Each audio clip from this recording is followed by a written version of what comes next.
Good morning students. आज का जो हमारा टॉपिक रहेगा उस टॉपिक का नाम है हाउ इज फेडरलिज्म प्रैक्टिस्ड, कि संघीय व्यवस्था कैसे चलती है।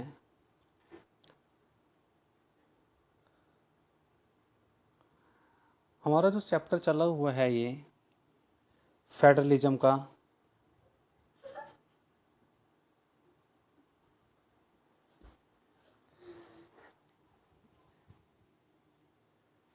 इसका अर्थ है कि फेडरल सिस्टम जहां पर जो गवर्नमेंट है 3 टाइप्स होती है, सेंट्रल गवर्नमेंट, स्टेट गवर्नमेंट और लोकल गवर्नमेंट, जो पूरी की पूरी कंट्री को रन करती है, जो पूरी की पूरी कंट्री को रन करती है, उसको नाम दिया गया है फेडरलिज्म। फेडरलिज्म में पढ़ते हैं क्या है, टॉपिक के बारे में डिस्कस कर रहे हैं। How is federalism practised, constitutional provisions are necessary for the success of federalism but these are not sufficient. संघीय व्यवस्था के कारगर कामकाज के लिए संवैधानिक प्रावधान जरूरी है, पर इतने भी पर्याप्त नहीं हैं। If the federal experiment has succeeded in India, it is not merely because the clearly lay our constitutional provisions. अगर भारत में संघीय व्यवस्था कारगर हुई है तो इसका कारण सिर्फ संवैधानिक प्रावधानों भर का होना ही नहीं है, क्योंकि the real success of the federalism in India can be attributed to the nature of the democratic politics in our country. क्योंकि भारत में संघीय व्यवस्था सफलता का मुख्य श्रेय यहाँ की डेमोक्रेसी, यहाँ की लोकतांत्रिक राजनीति के चरित्र को भी देना होगा। This ensure that the spirit of federalism, respect for diversity and desire for living together became shared ideals in our country.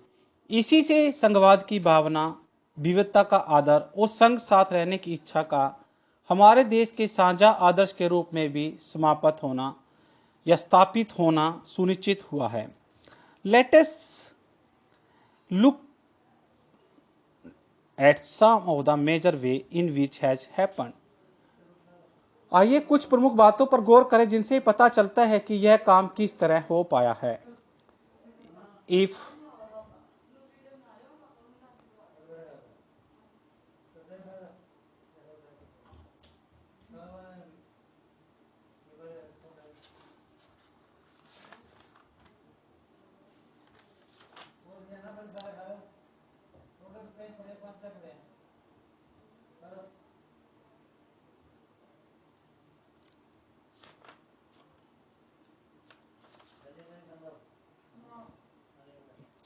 उसके बाद जो टॉपिक है हमारा, आप देख रहे हैं आगे है लिंग्विस्टिक स्टेट्स। लिंग्विस्टिक स्टेट्स का अर्थ क्या है कि लैंग्वेज अर्थात भाषाई राज्य। जैसा कि आप मैप में भी देख रहे हैं, the creation of the linguistic states was the first and a major test for the democratic politics in our country. भाषा के आधार पर प्रांतों का गठन हमारे देश की लोकतांत्रिक राजनीति के लिए पहली और एक कठिन परीक्षा थी। क्या कहता है, भाषा के आधार पर प्रांतों का गठन और हमारे देश की लोकतांत्रिक राजनीति के लिए एक पहली कठिन परीक्षा थी। If you look at the political map of India when it began its journey as a democracy in 1947 and that of 2019, you will be surprised by the extent of the changes. If you look at the political map, Bharat ने सन 1947 से लेकर लोकतंत्र की राह पर अपनी जीवन यात्रा शुरू की और उस समय से लेकर 2019 तक अगर आप राजनीति मानचित्र में देखें तो इस अवधि में हम बहुत सारे बदलाव को देख सकते हैं और इन बदलावों को देखकर भी आप क्या है, सरप्राइज, हैरान रह जाएंगे, आश्चर्यचकित। Many old states have vanished and many new states have been created. अनेक पुराने प्रांत गायब हो गए और कई नए प्रांत भी बन गए हैं. Areas, boundary and names of the states have been changed. कई प्रांतों की सीमाएं, क्षेत्र और नाम भी बदल दिए गए हैं. कई प्रांतों की सीमाएं, बॉर्डर, उनके नाम भी बदल दिए गए हैं. In 1947, यहाँ पर आप ठीक कर लें, पुस्तक में ये 47 के बाद अब 1950 भी आ चुका है. अब पुस्तक अपडेट हो चुकी है. आप पुस्तक को भी अंडरलाइन कर लें और उसको 1950 करें. In 1947 or 1950, the boundaries of several old states of India were changed in the order to create a new states. नए राज्यों को बनाने के लिए 1950 के दशक में भारत के कई पुराने राज्यों की सीमाएं भी बदल गई हैं. This was done to ensure that people who spoke that same language lived in the same state. ऐसा यह सुनिश्चित करने के लिए किया गया कि एक भाषा बोलने वाले लोग एक ही राज्य में आ जाएं. जैसे हरियाणा राज्य में बोलने वाले हरियाणवी बोलने वाले हरियाणा में, पंजाबी बोलने वाले पंजाब राज्य में, ऐसे ही कि वो भी सुनिश्चित कर दिया गया कि अगर एक ही भाषा बोलने वाले लोग हैं एक ही राज्य में आ जाएं. Some states were created not on the basic language but to recognize difference based on the culture, ethnic or the geography. इसके बाद कुछ अन्य राज्यों का गठन भाषा के आधार पर नहीं बल्कि संस्कृति, भूगोल, जातीयताओं की विभिन्नता की रेखांकित करने और उन्हें आदर देने के लिए भी किया गया था. These include states like Nagaland, Uttarakhand और झारखंड. इनमें नागालैंड, उत्तराखंड और झारखंड जैसे राज्य भी शामिल है. ये पॉलिटिकल इंडिया का मैप देख रहे हैं.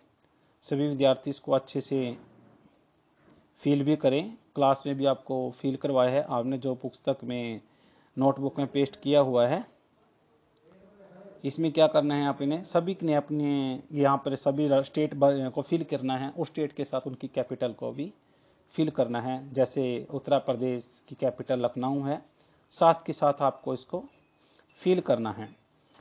उसके बाद कहता है कि when we demand for the formation of states on the basis of the language was raised, some national leader feared that it would lead to the disintegration of the country. जब एक भाषा के आधार पर राज्यों के गठन की बात उठी तो कई राष्ट्रीय नेताओं को डर था कि इससे देश टूट ना जाए. The central government restricted the linguistic state for some time. केंद्र सरकार ने इसी के चलते राज्यों का पुनर्गठन भी किया.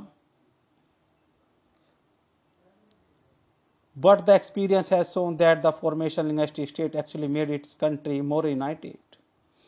और कई बार तो ऐसा हुआ कि सरकार ने कुछ समय के लिए इसको टाल दिया, पर हमारा अनुभव यह बताता है कि भाषा और राज्य बनाने से देश ज्यादा एकत्रित और मजबूत हुआ होगा. It has also made the administration easier. इससे प्रशासन भी पहले की अपेक्षा कहीं ज्यादा सुविधाजनक हो गया.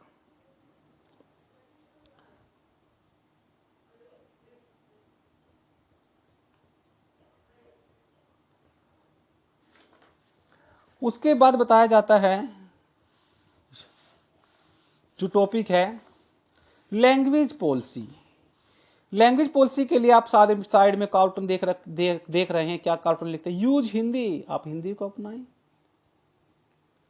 अब लोग कहते हैं why Hindi, why not the Bangla and the Telugu. आप हिंदी क्यों अपना रहे हैं, तेलुगु और बंगाली क्यों नहीं अपना रहे? लैंग्वेज पॉलिसी देखते हैं क्या कहती है. A second test for Indian federation is the language policy. Bharat के संघीय ढांचे की दूसरी परीक्षा भाषा नीति को लेकर हुई.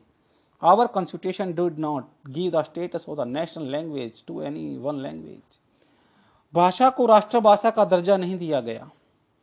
Hindi was identified the official language. Hindi भाषा को राजभाषा माना गया. और फिर हिंदी,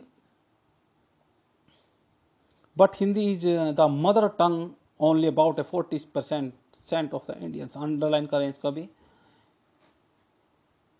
संविधान में क्या कहा गया? हिंदी को जब राजभाषा माना गया तो हिंदी सिर्फ 40% भारतीयों की मातृभाषा थी. Therefore, there were many safeguards to protect a language.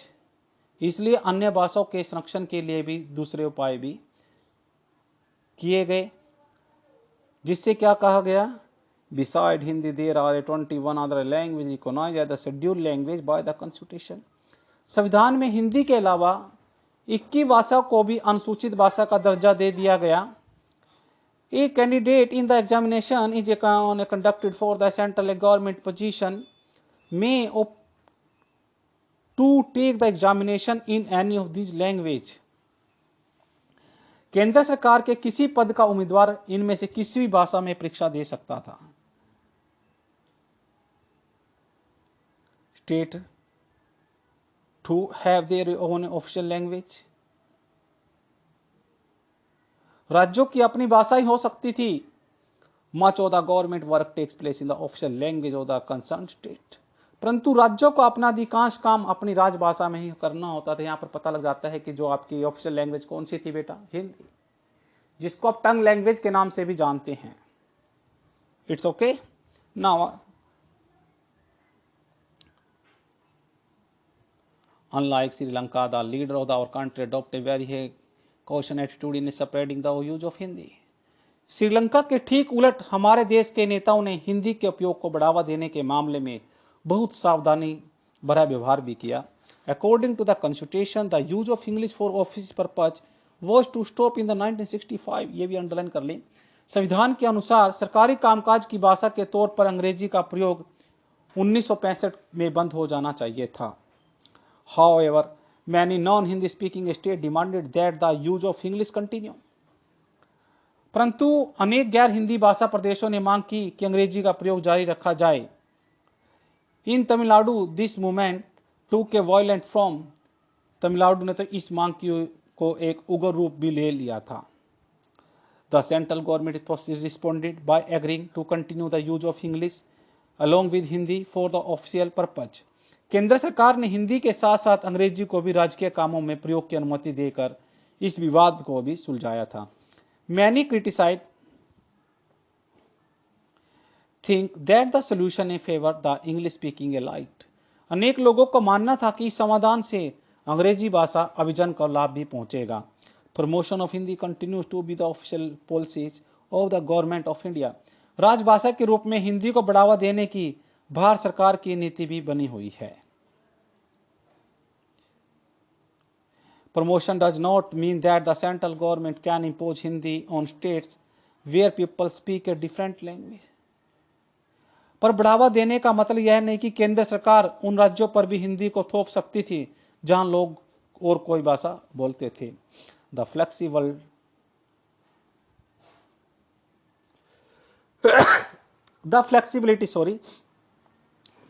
flexibility shown by the India political leaders helped our country avoid the kind of the situation that Sri Lanka finds itself in.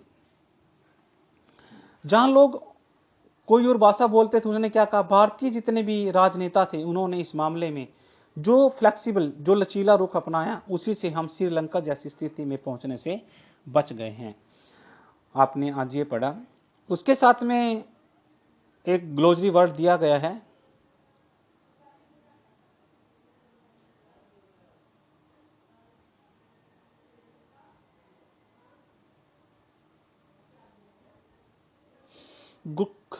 Glossary word में दिया गया है कोलिनेशन government. कोलिनेशन का अर्थ आपको पहले ही बताया था मैंने, गठबंधन की सरकार. उदाहरण के लिए आप क्या कह सकते हैं कि लास्ट 4.5 ईयर्स से क्या है, हमारे हरियाणा में भी क्या है, कोलिनेशन है. जैसे कि हमारे हरियाणा में कौन सी सरकार है बेटा, गठबंधन की.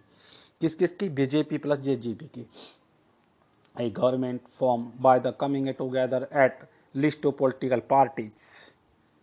उसने क्या कहा कि एक से ज्यादा राजनीतिक पार्टियों द्वारा साथ मिलकर बनाई गई सरकार को गठबंधन की सरकार कहते हैं. Usually partners in a coalition from a political alliance and adopt a common a programme. क्या कहा, आमतौर पर गठबंधन में शामिल दल एक राजनीतिक गठजोड़ करते हैं और एक साझा कार्यक्रम को भी स्वीकार करते हैं, जिसको कहा गया है कोलिनेशन government.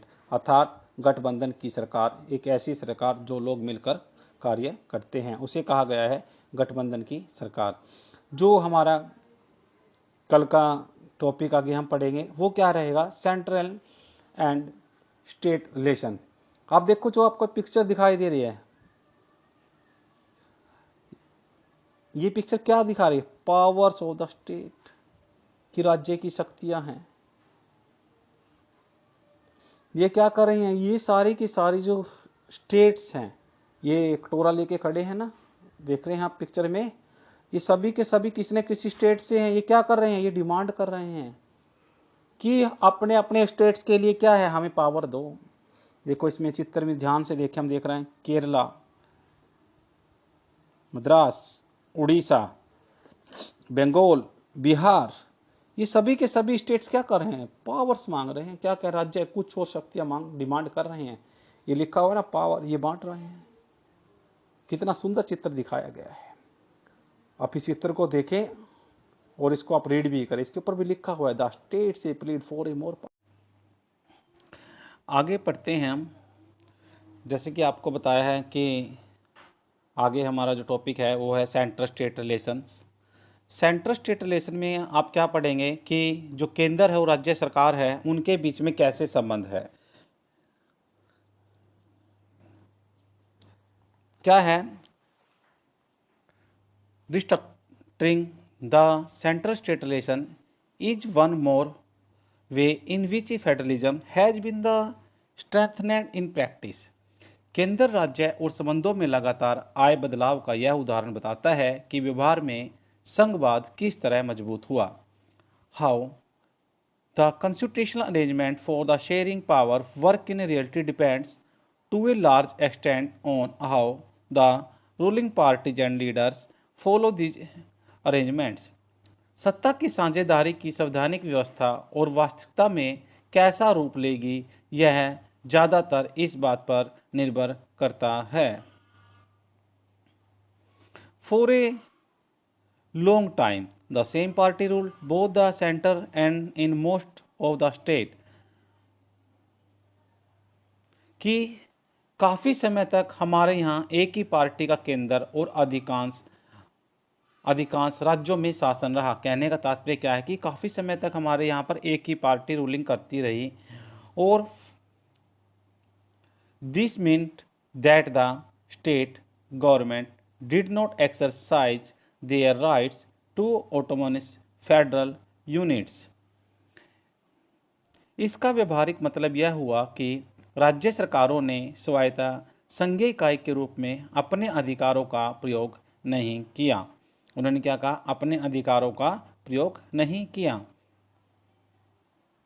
As and when the ruling party at the state level was different, the parties was ruled the center tried to undermine the power of the states.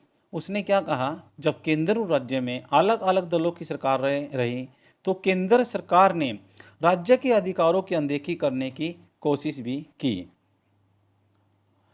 उन दिनों में the central government would often misuse the constitution to dismiss the state government that were controlled by the rival party. उन दिनों केंद्र सरकार अक्सर संवैधानिक प्रावधानों का दुरुपयोग करके विपक्षी दलों की राज्य सरकार को भंग कर देती थी। This undermined the spirit of federalism. यह संघवाद की भावना के प्रतिकूल काम था। All this change the significantly after the 1990। 1990 के बाद यह स्थिति काफ़ी बदल गई। This period so the rise of regional political parties in many state of the country. इस अवधि में देश के अनेक राज्यों में क्षेत्रीय दलों का भी उदय हुआ। This was also the beginning of the era of the coalition government at the centre. यही दौर केंद्र में गठबंधन सरकार की शुरुआत का भी था। Since no single party got a clear majority in Lok Sabha, the major national party had to enter into an alliance with many parties including a several regional parties from the government at the centre.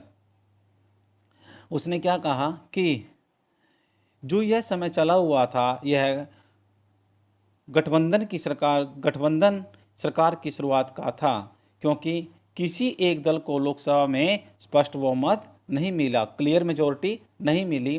तो इसलिए प्रमुख राष्ट्रीय पार्टियों के क्षेत्रीय दलों ने सभी ने अनेक पार्टियों ने मिलकर क्या किया, कोलिशन गठबंधन की सरकार बनाई। इससे सत्ता में साझेदारी और राज्य की स्वायत्तता का आदर करने के लिए भी एक नई संस्कृति का उदय हुआ।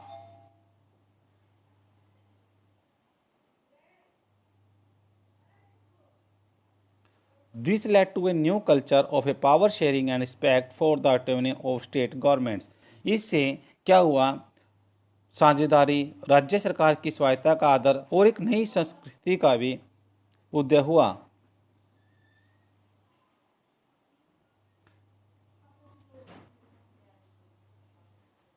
This trend was supported by a major judgment of the Supreme Court that made it difficult for the central government to dismiss state government in an arbitrary manner. इस प्रवृत्ति को सुप्रीम कोर्ट के एक बड़े फैसले से भी बल मिला। सुप्रीम कोर्ट का एक बड़ा फैसला से उससे भी ज़्यादा इसको बल मिला। दच federal power sharing is more effective today that it was in the early years after the constitution came into a force. इस फैसले के कारण राज्य सरकार को क्या करना पड़ा, मनमाने ढंग से इसको भंग करना पड़ा और केंद्र सरकार के लिए यह मुश्किल हो गया। परंतु कैसे, इस प्रकार आज संघीय व्यवस्था के तहत जो सत्ता की साझेदारी है, संविधान लागू होने के तत्कालवाद वाले दौर की तुलना में भी बहुत अधिक प्रभावशाली हुई। उसके साथ में ये पिक्चर दिखाई गई है, इस पिक्चर को देखते हैं क्या है। ये तो हमने पढ़ लिया था, बताया भी था क्या कर रहे थे, इसमें लिखा हुआ था। अब ये जो पिक्चर दिखा रहा है इसमें लिखा है क्या है, perils of the running A coalition government, अर्थात एक गठबंधन की सरकार। जो ये कार्टून दिखाया गया है, ये कार्टून बता रहा है कि इसमें केंद्र और राज्य सरकार के बीच का संबंध दिखाया गया है। क्यों बताता है, क्योंकि जो राज्य हैं, राज्यों को केंद्र से गुहार लगानी चाहिए, हमें कुछ शक्तियां भी दे दो। जो राज्य हैं, जितने भी स्टेट है, उन्होंने क्या है, सेंट्रल गवर्नमेंट से रिक्वेस्ट करनी होगी या कहना होगा कि हमें कुछ पावर दे दो। और किसी गठबंधन सरकार का नेता सरकार में शामिल बाकी दलों को भी कैसे संतुष्ट रख सकता है, वो बताया गया था इसमें। जो हमने पढ़ा, क्या पढ़ा, सेंटर एंड स्टेट रिलेशन। उसके बाद जो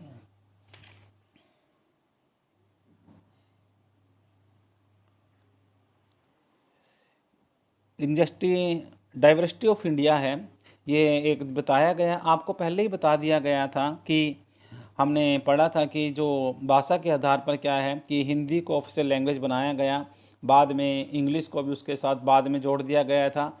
जैसे कि कॉन्स्टिट्यूशन के अकॉर्डिंग आपको 22 भाषाएं को इम्पोर्टेंस माना जाता है, उसने इसके लिए भी एक पाई चार्ट बनाया गया है, जो कि आप पाई चार्ट देख रहे हैं। इसमें क्या है, जो शेड्यूल लैंग्वेज ऑफ इंडिया है कि भारत की जो अनुसूचित भाषाएं हैं कि यह भाषा बोलने वाले कितने % लोग हैं, आप देख रहे हैं। इसमें आई थिंक क्या है, सबसे ज़्यादा जो बोलने वाले लैंग्वेज हैं भारत में कौन से हैं, हिंदी। कितने हैं, हिंदी लगभग 43.63 लोग बोलते हैं। 43.63% लोग हिंदी का यूज करते हैं। उसलिए देखो इसने क्या लिखा है बेटा, इसने लिखा है how many language do we have in India, Bharat में कितनी भाषाएं हैं। The answer depend on how है वन काउंट्स इट, कि इसका जवाब इस बात पर निर्भर करता है कि the latest information that we have it's from the census of India held in 2011। इस बारे में अधिकृत नवीनतम सूचना 2011 की जनगणना के आंकड़ों से हासिल की गई कि the census record more than 1300 district language which the people है maintained as their mother tongue. कहते हैं कि इस जनगणना में जिस जनगणना में लोगों ने 1300 ज़्यादा अलग अलग भाषाओं को अपनी मातृभाषा के रूप में दर्ज करवाया था। These language were group the together under a some major language. कहते हैं इन भाषाओं के कुछ प्रमुख भाषाओं के साथ भी समूहबद्ध किया जाता है। जैसे एग्जाम्पल देता है, for example like a Bhojpuri, Magahi, Bundelkhandi, Chhattisgarhi, Rajasthani and many others were group together under Hindi. ऐसी ही दूसरी भाषाओं को भी हिंदी के अंदर जोड़ लिया जाता है। Even after this group the census found the 121 major language, कहते हैं कि ऐसी समूहता के बाद जनगणना में 121 प्रमुख भाषाएं पाई गई थी, परंतु only 22 language are no include the 8 schedule of the Indian constitution and the therefore the called the schedule language other are so called. और उसने क्या कहा, इनमें से 22 भाषा को भारतीय संविधान की 8वीं अनुसूची में रखा गया है। इसको भी अंडरलाइन कर लें, क्वेश्चन आता है कि भारत जो भाषाएं हैं भारत की 22 लैंग्वेज को कौन सी सूची में रखा गया है, 22 8वीं अनुसूची में रखा गया है 22 लैंग्वेज को, इसी कारण इन्हें अनुसूचित भाषाएं भी कहा जाता है। कहते हैं non scheduled language, in terms of language India is a perhaps the most diverse country in the world. बाकी को गैर अनुसूचित भाषा कहते हैं क्योंकि भाषा के हिसाब से भारत दुनिया का सबसे ज़्यादा विविधता वाला देश है, अर्थात क्योंकि इसमें बहुत सारे अलग अलग डिफरेंट लैंग्वेज बोली जाती है। देखते हैं, a look at the enclose table makes it clear that no one language is the mother tongue of the majority of the population. साथ लगी सूची को देखने पर यह स्पष्ट हो गया कि कोई एक भाषा बहुसंख्यक भारतीयों की मातृभाषा नहीं है। The largest language Hindi is the mother tongue of the only the about the 44% Indians. Mother tongue का भी क्वेश्चन पूछा, आपकी मदर टंग कौन सी है, हिंदी। ये कहता है कि सबसे बड़ी भाषा हिंदी भी सिर्फ 44% लोगों की ही मातृभाषा है। If we add to that all those who knew Hindi as their second or third language, the total number was still less than 50% on 2011। अगर दूसरी और तीसरी भाषा के तौर पर हिंदी जानने वालों की संख्या भी जोड़ ली जाए तो 2011 के सर्वे के अनुसार लगभग 50% से भी यह बहुत अधिक कम थी। As for English and 0.02% Indians recorded it as the mother tongue. कहते हैं कि जहाँ तक अंग्रेजी की बात है वहाँ सिर्फ 0.02% लोगों ने ही इसे अपनी मातृभाषा बताया था। अनदर 11% एज ए सेकेंड और ए थर्ड लैंग्वेज। और क्या कहते हैं कि दूसरी और तीसरी भाषा के तौर पर सिर्फ 11% लोग ही इसे जानते थे। Read the table and carefully but you need not a memories just to the flowing. कहते हैं कि अगर हम इस सूची को गौर से देखेंगे तो इसे याद करने की ज़रूरत नहीं है, सिर्फ इन्हें हम क्या कर सकते हैं, देख सकते हैं। आप इनमें से क्या कर सकते हैं बेटा, जैसे आप CBSE में पढ़ते हैं तो आप इनमें से कुछ एक को अंडरलाइन करें, जैसे कि हरियाणा की हिंदी की परसेंटेज को अंडरलाइन कर लें, जो आपके गुजराती को कर लें, पंजाबी को कर लें, तो संस्कृत को कर लें, तमिल लैंग्वेज को भी आप अंडरलाइन कर सकते हैं। उसके साथ ही उसने क्या बताया है, इसके बाद ये बताया था make a bar of A pie chart on the basis of the information. इस सूचना के आधार पर हमने एक पाई चार्ट भी बनाए। Prepare a map of a linguistic diversity of India by shading the region where each of these language is spoken on the map of India. Bharat की भाषाई विविधता को दर्शाने वाला एक नक्शा बनाएं और नक्शे में भिन्न भिन्न इलाकों को अलग अलग रंग से भरें और दिखाएं कि इन इलाकों में कौन कौन सी भाषा बोलते हैं। Find about the 3 languages that are spoken in India but are not included in this table। उसने क्या कहा, ऐसी 3 भाषाएं ढूंढे जिनको भारत में बोला तो जाता है परंतु इस सूची में नहीं हैं। Okay, thank you, have a good day. जो आपका अगला टॉपिक रहेगा वो है डिसेंट्रलाइजेशन इन इंडिया। सत्ता में भारत में जो डिसेंट्रलाइजेशन है, विकेंद्रीकरण। Thank you, have a good day बेटा।